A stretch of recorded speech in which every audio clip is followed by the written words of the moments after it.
we know, Yosef, in this week's parsha, becomes the prime minister, as it were, of Egypt. Pharaoh has his dream of basically the seven good, I guess, wheat. It wasn't corn. It's usually translated as corn. There's a problem with this translation. Corn was in the Americas, not in the Eastern Hemisphere. So like that, so it can't be corn. It was a mistranslation along the way. But the good harvest followed by 7 lean harvests, the fat cows followed by 7 lean cows, and Yosef interprets the dream. He's able to interpret the dream. He's brought before Pharaoh by the cupbearer, who, as we know, makes the comment that when I was in prison, there was this Jew boy who could interpret dreams. And Rashi says that here he is, he can't even be nice. When he's doing him a favor, remembering the favor that Yosef did for him, he cannot even be nice about it. This is, but the thing is that he realizes that only Yosef can handle this. But this is sort of a thing in our history that we have. In the 19th century, Russia took control of Finland from the Swedes.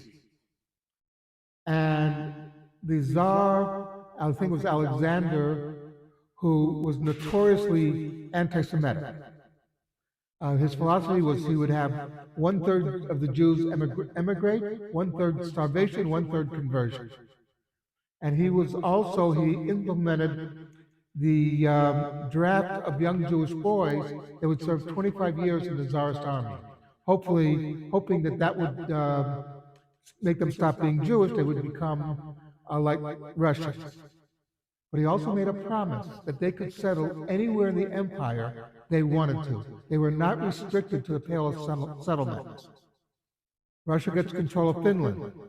Jews were not allowed in Finland under the Swedes. So when these Jewish soldiers, veterans, had finished their 25 years of service, they said, we want to settle here in Finland. We like it. And the Finns said, wait a minute. Under the Swedes, there are no Jews here.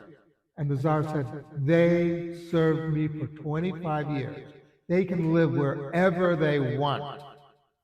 In other words, even though he didn't like Jews, he knew he made a promise, and he had to keep the promise. It's a very interesting little fact of history.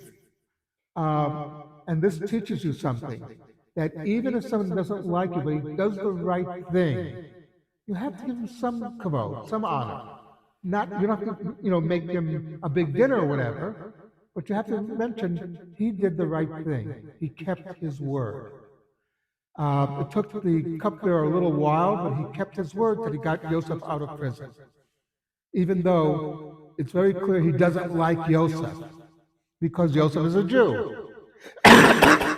So it's a very important lesson to us that sometimes we have allies who aren't the best of people, but at least they're doing the right thing.